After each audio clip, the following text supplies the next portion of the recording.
एक दिवस संगमनेर तालुक्यात भागवतवाडी म्हणून छोटंसं गाव आहे, त्या गावामध्ये नवीनच शाखा सुरू झाली होती आणि गाव म्हणजे ती एक वस्ती होती आणि त्या वस्तीमध्ये सगळे असे कोपीमध्ये राहायचे आणि त्यामुळे मी शक्यतो तिथं मुक्काम माझा व्हायचा नाही आणि एक दिवशी बस माझी चुकली आणि बस चुकल्यानंतर रात्री मुक्कामाची वेळ आली. मुक्कामाची वेळ आल्यानंतर त्या छोट्या शालेय आणि अशाच विद्यार्थी सगळे शाखेत यायचे. ते म्हटले, आता शिक्षक तुम्ही कुठं झोपणार? म्हटलं, अरे आहे ना मंदिरात मी झोपेल. आणि मी रात्री तिथं पथारी टाकली.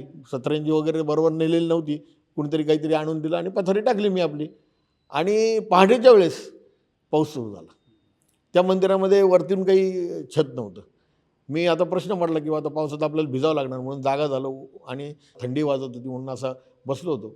तेवढ्याच एक छोटा स्वयंसेवक पहाटेच्या वेळेस पळत पळत माझ्याकडे आला आणि मला म्हटलं, शिक्षक चला चला. मी म्हटलं, कुठं? अहो तुम्ही भिजाल म्हणे, घरी चला माझ्या.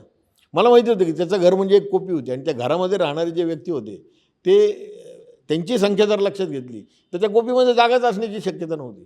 तरी पण त्याच्या मनामध्ये पहाटेच्या वेळेस पावसाचा आवाज ऐकल्यानंतर आपले शिक्षक पावसात भिजतील म्हणून तो मला घेऊन गेला आणि घेऊन गेल्यानंतर जेव्हा मी त्या कोपीमध्ये प्रवेश केला तेव्हा माझ्या असं लक्षात आलं की मी जर का या कोपीमध्ये आडवा झालो तर अनेकांना आपली शरीरं आकुंचन करून घ्यावी लागतील. परंतु त्या सगळ्यांनी आपली शरीरं आकुंचन करून घेतले आणि मला जागा दिली. हा जो काही मनाचा मोठेपणा आहे, शरीर आकुंचन करून घ्यायचं आणि मनाच्या मोठेपणा दाखवून आपल्या घर विस्तीर्ण करायचं, ही जी काही अनुभव आहे ना, हा अनुभव आयुष्यभर विसरण्यासारखा नाही आहे.